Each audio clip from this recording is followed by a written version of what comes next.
In 2007, the criminal investigation 2007. gadā krimināla izmeklēšana pret Aivaru Lembergu bija sasniegusi punktu, kad Latvijas ģenerālprokuratūra nolēma, ka dažus starptautiskos aktīvus, attiecībā uz kuriem tika uzskatīts, ka tie pieder Lemberga kungam, tiesvedības ietvaros vajadzētu arestēt.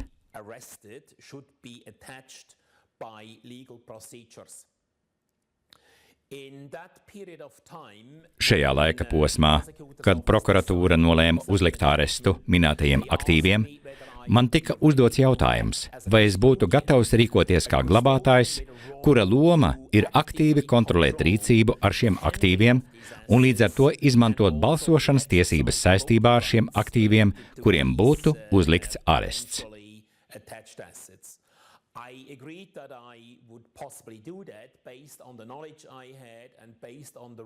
Es piekritu, ka varu to izdarīt, pamatojoties uz savām zināšanām un esošo lomu dažādajās uzņēmējsabiedrībās.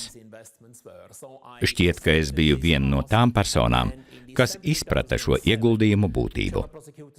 Tādējādi es uzņēmu šo uzdevumu, un 2007. gada decembrī Latvijas Republikas ģenerālprokuratūra arestēja vairumu pēc ģenerālprokuratūras domām Lemberga ģimenei piederošo aktīvu. Viņi uzticēja man administratora, pareizāk sakot, glabātāja pienākumu nodrošināt un uzraudzīt šo ieguldījumu saglabātību. Kopš tā laika man ir šāda loma, pārsvarā uzņēmumā Venbunkers, kā arī Venbunkera meitas uzņēmumā Latvijas naftas tranzīts, kas darbojas naftas tranzīta biznesā. Man bija līdzīga loma arī Ventspils tirdzniecības ostā, kas nodarbojas ar savskravu pārkraušanu, kā arī Kālija parkā, kas ir viens no lielākajiem kālija sāļu pārkraušanas termināļiem pie Baltijas jūras, un daudzās citās uzņēmējsabiedrībās, kuras atrodas šo grupu kontrolē. Tātad es kļuvu par samērā ietekmīgu personu šajos uzņēmumos, un kopš tā laika esmu mēģinājis izveidot tādu sistēmu, lai šo uzņēmumu darbība būtu nevainojami godīga, lai darbinieku vadītāju lomas būtu reālas, ievērojot to, ka agrāk dažos Ventspils uzņēmumos uzņēmēju darbību vadīja daži slēptie akcionāri, un esošo vadītāju pilnvaras bija diezgan ierobežotas. And the actual management had sometimes a rather restricted role.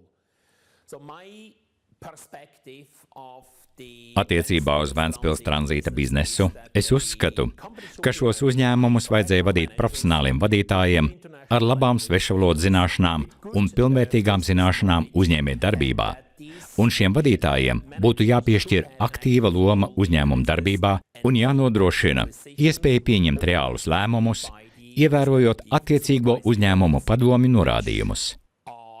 Padomes uzrauga tranzīta biznesa uzņēmuma ikdienas darbu un pārvaldīšanu.